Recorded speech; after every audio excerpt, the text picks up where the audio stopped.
Great. Nah, pembahasan kita hari ini tentang kalimat terakhir Yesus di kayu salib yang berkata, "Ya Bapa, ke dalam tangan-Mu kuserahkan nyawaku." Saudara yang kasih dalam Tuhan, hanya ada satu orang yang bisa naikkan doa ini. Karena saudara yang kasih dalam Tuhan, setiap orang berdoa, "Tuhan, jangan sampai mati." Karena setiap orang tidak tahu kapan dia mati. Tapi Yesus tahu persis. Maut tidak bisa mencabutnya. Dia harus menyerahkannya. Karena sebelum dia menyerahkannya, maut tidak dapat mengambilnya. Wow. Sama-sama bilang, Yesus saya dahsyat. Haleluya. Hanya Yesus yang bisa berkata, "Bapa, ke dalam tangan-Mu kuserahkan nyawa." Ada orang dalam doanya, "Tuhan, saya mau mati, saya mau mati, saya mau mati." Tapi karena stres. Ada orang yang kayak gitu. "Udah saya mau mati saja." Waktu sesak napas saya kumat.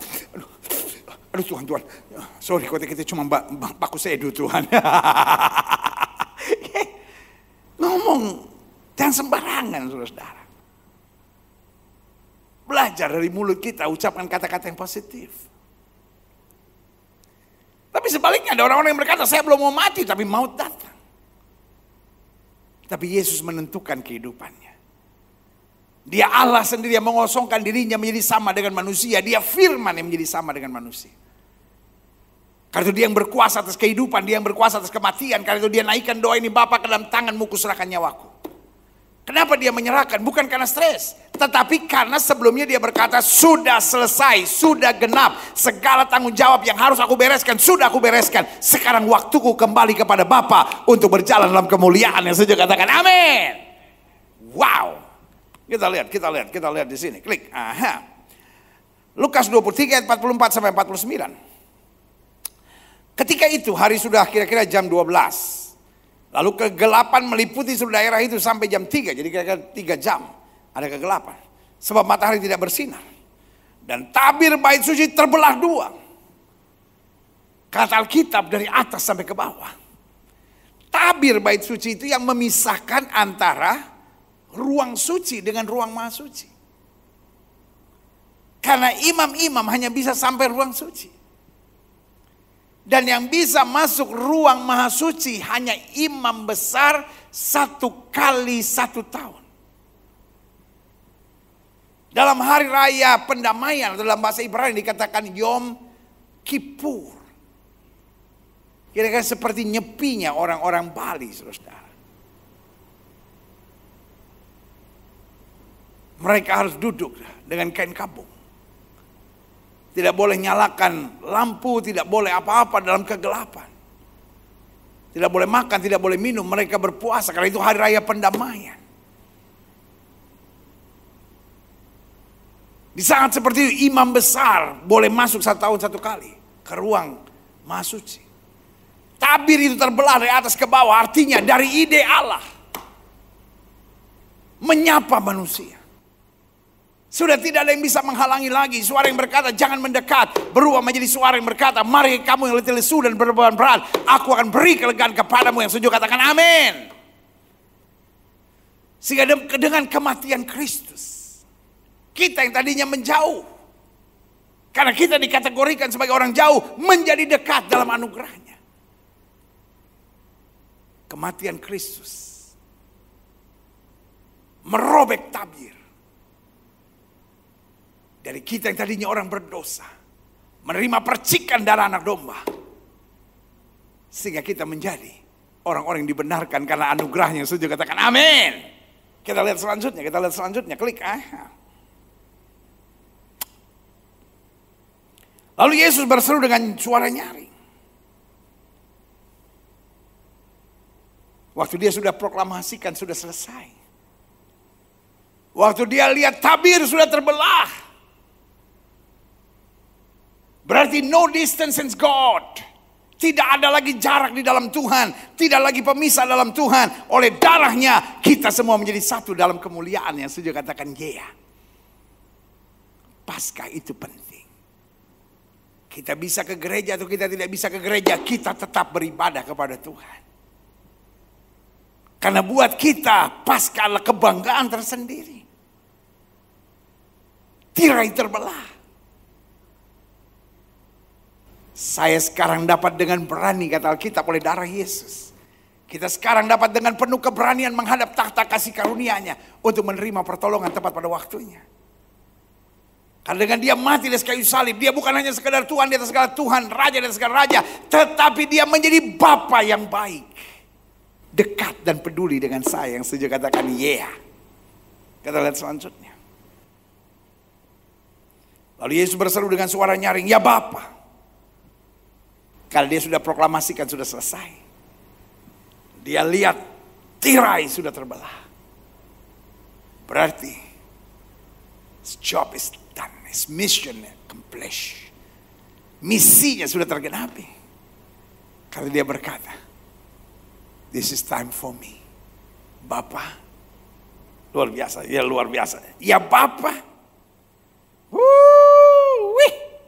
he knows where he is going. Dia tahu kemana dia pergi. Ya Bapa. Dia tidak menyerahkan hidupnya pada maut. Dia tidak menyerahkan hidupnya pada kematian. Dia tidak berkata lihat nanti. No, dia berkata ya Bapa. Ke dalam tanganmu aku serahkan nyawaku. Aku berasal dari Bapa.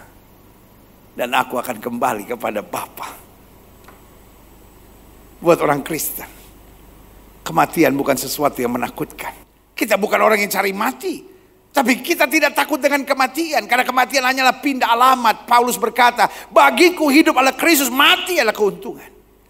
Yang kita takut bukan kematian. Yang kita takut kalau hidup kita tidak berkenan kepada Tuhan. Yang kita takut kalau kita terlempar dari takhta kemuliaan Tuhan. Makanya ada virus yang lebih berbahaya daripada virus corona. Virus itu bernama virus dosa. Karena virus corona hanya dapat membunuh tubuh, tapi virus dosa dapat membuang kita jauh dari hadapan hadirat Tuhan. Paulus jelas bilang, bagiku hidup adalah Kristus dan mati adalah keuntungan. Orang-orang percaya yang takut akan Tuhan tidak akan takut dengan kematian. Saya tidak bilang kita harus cari mati, kita harus hidup sembarangan, bukan itu. Tetapi kita tahu kemana kita pergi. Yesus bilang, ya Bapa, ke dalam tanganmu aku serahkan nyawaku. Selanjutnya dikatakan apa? Dan sesudah berkata demikian, wow, ia menyerahkan nyawanya. Haleluya. Selanjutnya, klik. Ketika kepala pasukan melihat apa yang terjadi, ia memuliakan Allah. Katanya, sungguh orang ini adalah orang benar. Kenapa tentara-tentara Romawi? Kenapa orang-orang yang tidak percaya akhirnya mengakui Yesus hebat? Karena sampai masa titik terakhirnya dia tetap mengucapkan kata-kata damai sejahtera, kata-kata kekuatan, kata-kata penghiburan. Nyata sekarang dia berbeda. Hidup Kristen bukan berarti gak mengalami masalah, gak mengalami tekanan. Tetapi hidup Kristen tidak pernah akan mementingkan diri sendiri. Hidup Kristen tidak pernah memaki. Hidup Kristen tidak pernah mengeluh. Hidup Kristen tidak bersungut-sungut. Hidup Kristen tetap memuliakan Kristus apapun yang terjadi. Saudara, kalau hari-hari ini sudah harus di rumah, bisa gak sih tetap bersuka cita? Bu, bisa gak sih jangan ngeluh terus? Aduh mama capek nih, aduh boleh gak? Masa-masa seperti ini kita justru bangun canda ceria sukacita dalam keluarga kita.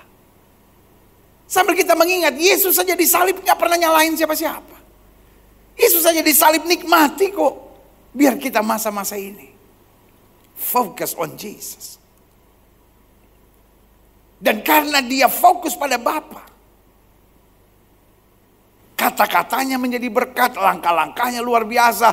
Orang akhirnya mengakui, sungguh dia ini anak Allah. Tahukah saudara, di masa-masa sukar seperti ini, orang benar berbeda. Yang pertama, orang benar tidak pernah menyalahkan siapapun. Yang kedua, orang benar tidak mengeluh dan bersungut-sungut. Yang ketiga, orang benar tidak akan takut dan tertekan. Dan yang keempat, orang benar tetap berpengharapan dan beriman pada Kristus. Yang saja katakan yeah. Coba lihat selanjutnya. Ketika kepala pasukan melihat apa yang terjadi, ia memuliakan Allah. Katanya, sungguh orang ini adalah orang benar. Pertanyaan saya, tetangga saudara waktu melihat hidup saudara hari-hari ini, orang-orang di sekitar saudara ketika melihat keadaan saudara di tengah-tengah situasi isu tentang COVID-19 ini, pertanyaan saya, Apakah orang bisa melihat kasih Kristus dalam hidup saudara? Orang bisa melihat kemuliaan Tuhan? Orang bisa lihat kedahsyatan Tuhan? Atau orang bilang, ya ampun, sama aja kayak orang dunia, dia stres, marah-marah, dia juga negatif terus pikirannya. Hello, jangan sampai kita jadi batu sandungan. Kita semua menghadapi tantangan yang sama. Tapi kita punya Tuhan yang berbeda. Kita punya Tuhan Yesus yang menjamin bahwa malapetaka dan mara bahaya tidak akan menimpa kamu. Yeah. Lihat selanjutnya. Dan sesudah seluruh orang banyak yang datang berkerumun di situ untuk tontonan itu, melihat apa yang terjadi itu, pulanglah mereka sambil memukul-mukul diri, menyesal. Mereka menyesal karena mereka berkata, salibkan dia, salibkan dia, salibkan dia. Karena sekarang mereka melihat sungguh dia itu anak Allah. Tahukah saudara, kalau kau difitnah, kau disakiti, kau dicurangi, kau dikhianati, jangan balas. Orang yang merancangkan yang jahat dalam hidup saudara satu saat akan pulang memukul-mukul diri, menyesal. Karena dari dalam kita tetap terpancar kasih, tetap terpancar damai sejahtera, tetap terpancar kemuliaan Tuhan. Amin. Ayo kita lihat selanjutnya. Ayat 49. Semua orang yang mengenal Yesus dari dekat, termasuk perempuan-perempuan yang mengikuti dia dari Galilea, berdiri jauh-jauh dan melihat semuanya itu. Ini yang jangan. Kenapa murid-murid semua rata-rata lemah? Karena mereka ikut Tuhan hanya dari jauh. Meskipun kita ada di rumah-rumah kita, tapi kita tidak ikut Tuhan dari jauh. Kita tetap mendekat kepada Tuhan karena kita tahu kita tidak bisa hidup tanpa Tuhan. Yang setuju sama saya katakan, saya tidak bisa hidup tanpa Tuhan. Astaga, masa di rumah masing-masing juga masih malu? Kan di rumah saudara sendiri. Ayolah, semua bilang, saya tidak bisa hidup tanpa Tuhan. Amin. Ketika kita menyadari saya tidak bisa hidup tanpa Tuhan, kita nggak mau menjauh dari Tuhan. Apapun yang terjadi, kita dekat, kita dekat, kita dekat, kita dekat. Karena kita mengerti firman Tuhan, hanya dekat Allah saja jiwa kita tenang. Yang setuju katakan amin. Kita lihat selanjutnya di sini, saya catat. Kalimat terakhir Yesus biasa disebut sebagai kalimat keteguhan atau statement of persistence. Kalimat keteguhan.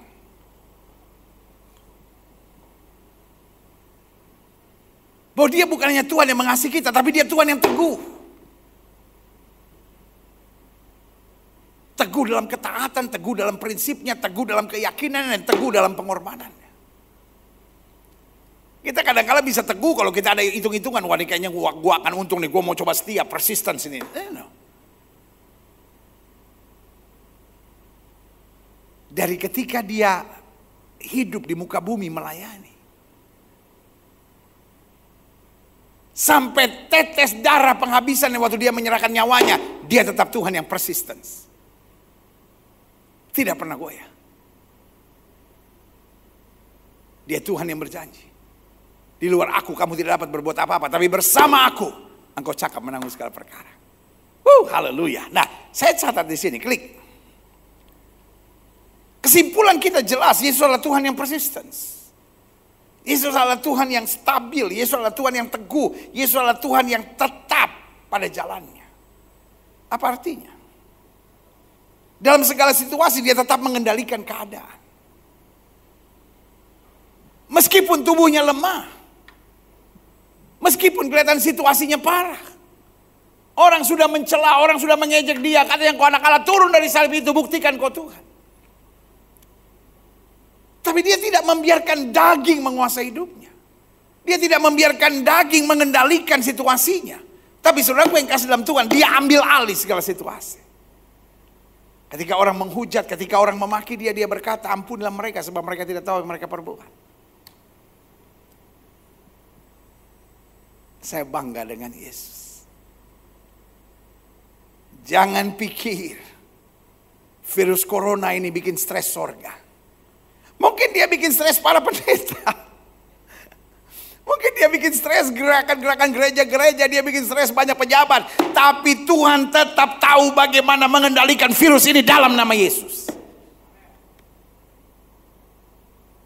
Jangan seperti orang tak berpengharapan. Jangan seperti orang tak bertuhan. Jangan seperti orang yang panik, gak tahu mesti buat apa. Seperti kayak udah gak ada hari esok. Sebab dia hidup, ada hari esok. Bayangkan. Darah udah mengalir di seluruh tubuhnya. Kondisinya sudah sangat parah di atas kayu salib. Dia masih mengendalikan keadaan. Maut tidak bisa mencabut nyawanya. Dia yang menyerahkan ke dalam tangan Bapa. Bapa, ke dalam tanganmu ku serahkan nyawa kau. Ini mengajar kepada kita. Saya tidak perlu takut, saya tidak perlu panik. Tuhan tetap akan mengendalikan segala sesuatu. Kalau disalib saja dia tetap bisa mengendalikan segalanya. Saya tetap percaya. Ekonomi saya, rumah tangga saya, masa depan saya, semua dikendalikan oleh Tuhan. Virus corona ini hanya sementara. Tetapi di ujung lorong kesetiaan kita, pasti ada kemuliaan dan kedahsyatan Tuhan. Yang setuju katakan amin. Yang kedua, kalau kita bicara Yesus adalah Tuhan yang persisten. Dia persisten dalam menghadapi ketidakmampuan kita. Dia tetap menuntun dengan pengharapan. Ketika manusia sudah tidak mampu. Tidak mampu menyelesaikan urusan dosanya. Tidak mampu taat. Mungkin punya keinginan untuk taat. Mungkin untuk sementara dia taat. Mungkin secara daging dia taat. Tapi dari hati dia tidak sungguh-sungguh bisa taat. Karena itu Kristus harus mati di atas kayu salib. Dia persisten. Untuk hal-hal yang kita tidak mampu, dia tidak menghina kita. Kita kalau lihat orang gak mau, cuma gitu aja. Kita gampang sekali menghina orang. Kita gampang sekali mengecilkan arti orang. Kita gampang sekali menertawakan kekurangan, kelemahan orang. Stop. Suami, kalau istrimu gak sanggup, jangan dihina, bantu. Istri-istri, kalau suamimu ada kelemahan, jangan ditertawakan, jangan diomongkan, bantu. Jangan bilang kita orang Kristen, jangan bilang kita merayakan Paskah kalau kita tidak mengerti kuasa perkataan Kristus di atas kayu salib. Itu mengajarkan dia persisten di tengah kelemahan kita, di tengah kekurangan manusiawi kita. Dia tetap Tuhan menuntun dengan pengharapan. Wow. Anak-anak Tuhan selalu punya pengharapan. Iblis maunya kita nekat, iblis maunya kita bilang, gak ada jalan. Tapi Tuhan bilang, aku menyertai engkau sampai kesudahan alam. Apapun yang terjadi hari-hari ini, pokoknya jangan putus asa. Apapun yang terjadi hari ini, ingatkan dirimu, aku masih punya Tuhan. Tuhan yang tergantung di atas kayu salib. Tuhan yang membereskan yang tidak mampu aku selesaikan. Dia Tuhan juga akan memampukan ke aku melewati hari-hari yang sukar hari-hari ini. Amin. Yang ketiga, saya pelajari Yesus adalah Tuhan yang persisten. Dalam menuntun kita yang seringkali ngeyel, dia sabar namun mengerti cara yang tepat. Kadang-kadang kita ngeyel. Petrus ngeyel. Guru, semua boleh tergoncang imannya karena engkau. Aku sekali-kali tidak. Thomas ngeyel. Sebelum aku mencucukkan jariku ke lubang bekas pakunya, aku tidak percaya. Kita ini kadang-kadang ngeyel. Udah ke gereja, masih kepala batu. Udah ke gereja, masih berzina. Udah ke gereja, masih jadi orang yang gak mau ngalah. Jadi istri yang ngelawan suami. Jadi suami yang kasar sama istri. Jadi mertua yang selalu cari-cari kekurangan menantu saya. Jadi menantu yang selalu cari-cari kekurangan mertua saya. Aduh, gimana sih? Hidup Kristen itu jangan cari kekurangan orang. Hidup Kristen itu jadi berkat. Hidup Kristen itu menguatkan. Stop ngeyel. Iya kan? Yesus adalah Tuhan yang luar biasa. Kita yang ngeyel, dia tuntun dengan sabar. Petrus ngeyel. Tapi Yesus datangi dengan sabar. Even though dia udah kembali menangkap ikan. Gak dapat apa-apa. Yesus gak bilang, ngana pekatula tuh, ngana pekatula. Dapa ngana Nah. No. Dia Tuhan yang begitu sabar. Dia tanya sama Petrus, adakah barang lauk di antaramu? Waktu Petrus bilang tidak ada, tetap Yesus bilang, tebarkan jalamu di sebelah kanan perahu. Dia bukan hanya Tuhan yang sabar, tapi dia mengerti cara yang tepat. Cara yang tepat untuk membangunkan tidur kita. Kadang-kala kita seperti tidur, saya khawatir. Coronavirus ini adalah a wake up call from heaven. Inilah sorga sedang membangunkan kita semua. Hey, I am God, I am God. Hey, I am God. Saudara-saudara yang bangga dengan pesta pora, hari-hari ini gak ada pesta-pesta. Selain bangga dengan uang mau bikin apa? Mall semua tutup. Saudara yang bangga dengan penampilan. Mau penampilan kemana sekarang ini? Paling selfie. Iya kan? Saudaraku yang kasih dalam Tuhan, hari-hari ini gak ada orang yang bisa nunjuk jago. Semua cuma minta belas kasihan Tuhan. Dan di saat-saat seperti ini kalau kita masih gak minta belas kasihan Tuhan, saya beri nama kelewatan, saudara. Karena di tengah manusia ngeyel, Tuhan tetap adalah Allah yang sabar dan mengerti cara yang tepat untuk mengubah kita, untuk menyadarkan kita, untuk membangunkan kita, dan untuk mengembalikan kita kepada kehendaknya yang sempurna. Yang keempat, Yesus adalah Tuhan yang persistence dalam memastikan destiny dalam kehidupan kita. Dia tidak dapat dihalangi oleh apapun dan siapapun.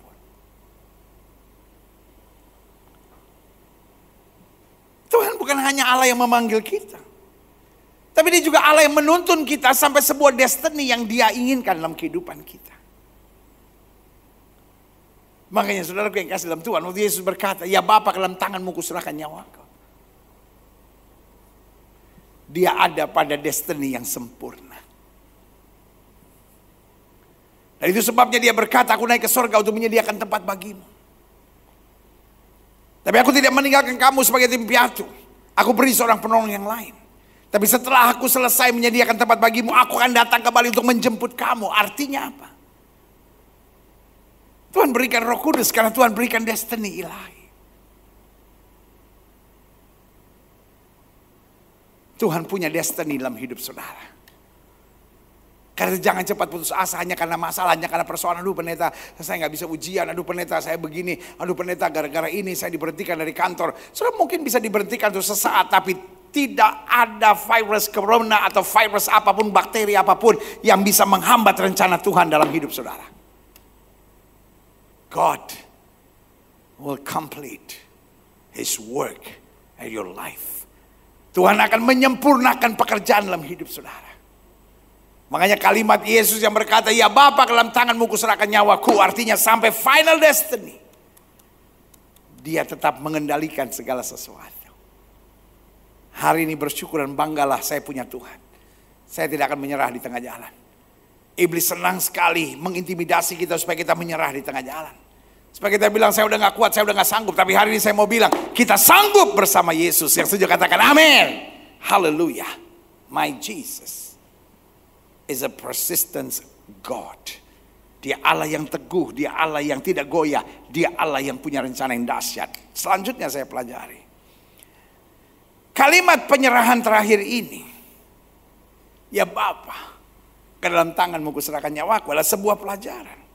Pelajaran apa? Yang pertama, sebuah pelajaran bahwa dia tahu segala sesuatu. Kira-kira Tuhan tahu nggak? Akhir-akhir Februari, virus corona ini melanda di mana-mana, termasuk Indonesia. He knows. Dia tahu nggak virus corona ini banyak membunuh? Dia tahu. Dia tahu nggak kapan virus corona ini berhenti? Sangat tahu. Karena dia tahu segala-galanya, kita nggak usah sok tahu. Karena dia tahu segala-galanya, kita berserah. Kita dekat dia, kita bersandar padanya, kita hanya memandang dia karena dia tahu segala-galanya.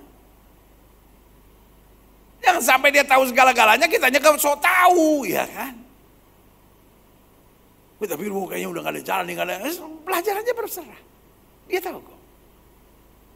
Dan dalam kemahatauan dia, dia berjanji, pencobaan yang kamu alami tidak pernah melebihi kemampuan kamu. Kuatkan hatimu sekarang dan bilang, saya masih kuat. Saya tetap akan bertahan. Saya tetap akan maju.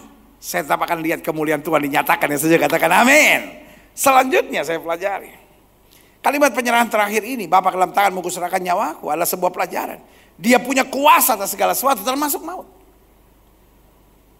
Makanya Alkitab bilang, hai maut, di manakah sengatmu? Orang yang alam Kristus Yesus tidak akan mengalami kematian. Makanya Daud bilang, aku tidak akan mati, aku akan hidup dan menceritakan perbuatan-perbuatan Allah. Mungkin setelah menatap saya dan berkata, pendeta, jadi pendeta bilang orang Kristen gak bisa mati. Mati yang mana dulu? Mati fisik, semua orang bisa mati. Tetapi kita tidak akan mengalami maut. Karena apa? Kematian buat kita hanyalah pindah alamat. Dari alamat yang sementara menjadi alamat yang kekal. Sorga rumah Bapa yang kekal. Yang setuju berikan tepuk tangan yang meriah buat Tuhan. Haleluya. Amin. Dia Maha Kuasa. Dia tahu segala sesuatu. Dia kendalikan segala sesuatu. Dan dia yang atur segala sesuatu. Tugas kita cuma merelakan diri kita diatur oleh Tuhan. Yang Tuhan bilang jangan, jangan. Yang Tuhan bilang lakukan, lakukan. Yang Tuhan bilang kuduskan kamu, dirimu. Kita kuduskan diri kita. Jadi ingat ya. Yang pertama saya pelajari. Kalimat penyerahan terakhir ini adalah sebuah pelajaran, dia tahu segala sesuatu. Yang kedua, dia punya kuasa atas segala sesuatu.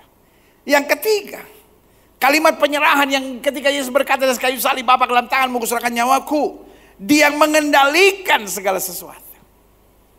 Saudaraku yang kasih dalam Tuhan.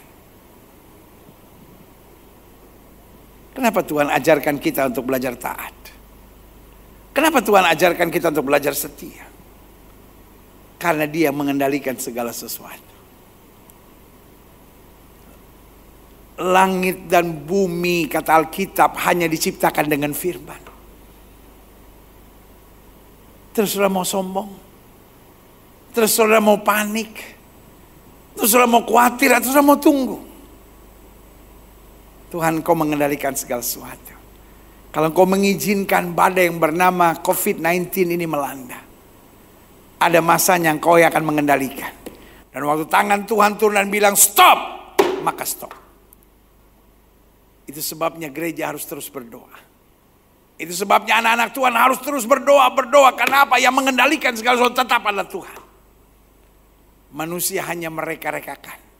Tapi keputusan ada di tangan Tuhan. Haleluya. Selanjutnya. Kalimat penyerahan terakhir ini waktu Yesus berkata, ke dalam tanganmu kuserahkan nyawaku. Adalah sebuah pelajaran dia yang dapat membereskan segala sesuatu. Manusia biasanya ngacoin aja saudara. Ya kan? Orang kalau udah kepengen sesuatu kadang-kadang ngacoin gitu. Memaksakan dirinya dengan segala maunya gitu. Tetapi ini hebatnya Tuhan. Dialah Tuhan yang membereskan segala sesuatu. Akibat dosa seringkali manusia buat tindakan-tindakan yang tidak beres. Akibat dosa manusia seringkali buat tindakan-tindakan nekat. Dan di tengah kekacauan itu Allah membereskan. Membereskan pikiran kita, membereskan hati kita, membereskan motivasi kita, membereskan hidup kita. Mungkin akibat tekanan-tekanan ini mulut kita jadi gak beres, pikiran kita jadi gak beres, sikap hidup kita jadi gak beres. Biarkan Tuhan Yesus yang membereskannya hari ini. Waktu kita memandang salib dan kita ingat Yesus berkata, ya Bapa dalam tanganmu kuserahkan nyawaku. Kita jadi ingat, iya Tuhan. Dia bisa membereskan segala sesuatu. Tentara Romawi pikir dengan dia menyalibkan Yesus, dia mengacaukan segala sesuatunya. Orang-orang Farisi, orang-orang Saduki berpikir dengan mereka menyalibkan Yesus, mereka bisa mengacaukan segala-galanya. Dia tetap membereskan. Mungkin rumah tanggamu sedang kacau hari-hari ini karena mulutmu jahat. Mungkin rumah tanggamu berantakan karena engkau suami yang pelitnya minta ampun. Egois, kepala batu dan mau menang sendiri. Doa saya hari ini, di minggu terakhir sebelum kita merayakan Paskah, di minggu pertama di bulan April ini, biarlah kita diberikan kesadaran Tuhan. Ampuni aku kalau aku membuat banyak kekacauan. Apa yang aku tidak mampu ya Tuhan, Engkau yang bertindak. Bereskan segala sesuatunya. Bereskan pikiranku, bereskan cara perkataanku, bereskan seluruh hidupku. Karena dia Tuhan yang ahli dalam membereskan segala sesuatu. Yang sudah rusak dibetulkan, yang sudah kacau dibereskannya dengan anugerahnya sempurna. Haleluya. Dan yang terakhir yang kita bahas. Ada 5 hal penting dengan kalimat pernyataan Yesus tadi di kayu salib. Menambah keyakinan kita. 1. Benar Yesus yang disalib. Ada orang-orang yang berkata begini, bukan Yesus yang disalib, tapi Yudas yang wajahnya diserupakan dengan Yesus. Seorang pengkhianat seperti Yudas tidak punya kapasitas untuk berkata, ya Bapa, ke dalam tanganmu kuserahkan nyawaku. Jadi teori-teori yang berkata bukan Yesus yang disalibkan, tapi Yudas yang wajahnya diserupakan dengan Yesus, itu teori yang betul-betul bodoh, tak berdasar, dan buat saya dipenuhi dengan orang-orang yang berhati iblis, saudara-saudara. Orang-orang yang berhati iblis yang tidak mau orang lain menerima keselamatan dalam Kristus, kemudian mengarang sebuah cerita yang kotor dan bohong serta penuh dusta. Dan karangan yang dikarang oleh orang-orang berhati iblis ini adalah bukan Yesus yang disalibkan, tapi Yudas yang wajahnya diserupakan dengan Yesus. Siapapun pengarang cerita itu saya beri nama orang yang hatinya dirasuk oleh setan. Karena tujuannya hanya ingin supaya manusia tidak bisa mengalami keselamatan dalam Kristus. Padahal sungguh dari perkataan pertama sampai perkataan terakhir membuktikan bahwa yang disalib tidak mungkin seorang pengkhianat yang bernama Yudas, tapi itu pasti Yesus. Dia berasal dari Bapa.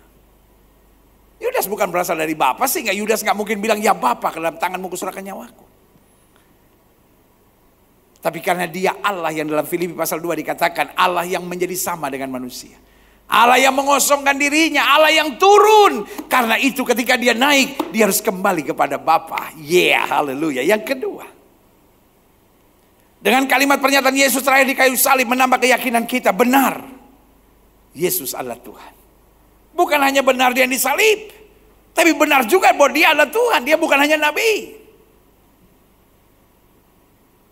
Karena nabi tidak tahu kapan dia mati. Nabi tidak punya kuasa untuk menyerahkan dirinya. Nabi tidak datang untuk menebus dosa manusia. Tapi dari kalimat-kalimat Kristus ini mengajar kepada kita, sungguh dia bukan hanya nabi. Apakah Yesus nabi? Yes, dia nabi. Tapi apakah Yesus hanya nabi? Tidak. Dia juga Tuhan di atas segala Tuhan, Raja di atas segala Raja. Haleluya. Selanjutnya, dengan kalimat pernyataan Yesus terakhir di kayu salib, Bapa, ke dalam tanganmu kuserahkan nyawaku. Benar, Yesus yang mengatur segala-galanya. Saya bersyukur kepada Yesus. COVID-19 ini tidak boleh menghambat kekaguman kita akan Yesus. Kalau justru dibalik semua kita tahu, kalau Tuhan yang atur, gak ada yang bisa menyombongkan diri lagi. Hari-hari ini segala sendi-sendi kemasyarakatan berubah hanya dengan virus kecil yang bernama Corona. Tapi saudaraku yang kasih dalam Tuhan, jangan khawatir. God knows what to do. Tuhan tahu apa yang sedang dikerjakannya. Dan ini bagian dari nubuatan-nubuatan Alkitab yang sedang terjadi. Karena Alkitab bilang di akhir zaman segala sesuatu yang bisa digoncangkan akan digoncangkan. Dan ini benar, semua sedang digoncangkan. Stock market lagi digoncangkan. Falas digoncangkan, ekonomi goncang, segala sesuatu goncang, keamanan negara, politik semuanya goncang. Supaya tinggal tetap kerajaan yang tidak tergoncangkan. Dan hanya satu kerajaan yang tidak tergoncangkan, yaitu kerajaan Allah. Kerajaan Kristus, kerajaan kebenaran. Makanya Alkitab bilang cari dahulu kerajaan Allah serta kebenarannya, maka semuanya akan ditambahkan kepadamu. Berikan tepuk tangan yang meriah buat Tuhan. Haleluya. Thank you Jesus. Selanjutnya saya pelajari. Dengan pernyataan Yesus terakhir di kayu salib menambah keyakinan kita. Benar Yesus menyelesaikan segala yang tidak bisa manusia selesaikan. Kadang-kadang kita masih bertanya, betul gak ya Tuhan bisa mengampuni dosa saya? Betul gak ya Tuhan bisa memulihkan keluarga saya? Betul gak ya Tuhan bisa menjaga saya dari segala malapetaka ini? Betul bisa gak ya Tuhan menyembuhkan saya? Betul bisa gak? Betul bisa gak? Betul bisa gak? Dia bisa. Segala sesuatu yang saya gak bisa selesaikan, saya tinggal berserah. Saya tinggal beriman. Saya tinggal menantikan waktu Tuhan. Maka Alkitab berkata Tuhan membuat segala sesuatu indah pada waktunya. Haleluya. Yang kelima, yang terakhir. Saya pelajari, klik. Dengan kalimat pernyataan Yesus terakhir di kayu salib. Saya undang Krisman dan pemain musik maju ke depan. Dengan kalimat pernyataan Yesus terakhir di kayu salib. Menambah keyakinan kita. Benar. Yesus yang menentukan kehidupan dan kematian. Bukan salib yang menentukan kematian dan kehidupan. Bukan orang Farisi yang menentukan kematian atau kehidupan. Bukan tentara-tentara Romawi yang menentukan kehidupan dan kematian. Tapi Yesus. Jadi saudaraku yang kasih dalam Tuhan. Kalau Yesus bilang kau belum mati, apapun yang terjadi kau tidak akan mati. Kenapa kau takut mati? Tapi kalau Yesus bilang kau pulang, apapun alasannya, kau akan pulang ke rumah Bapa di surga. Karena itu pastikan hari ini hidupmu lebih tenang. Pastikan hari ini kau mengerti Yesus yang mengendalikan segala sesuatu. Pastikan kau persiapkan dirimu untuk merayakan Jumat Agung dan Paskah ini. Karena waktu Yesus berkata, ya Bapa, ke dalam tanganmu kuserahkan nyawaku. Dia membuktikan He is persistent God. Dia Tuhan yang teguh dalam segala hal. Itu berarti kalau dia sudah pilih kita, dia sertai kita, dia kuatkan kita, dia pastikan kita lebih daripada orang-orang yang menang. Yang setuju katakan amin.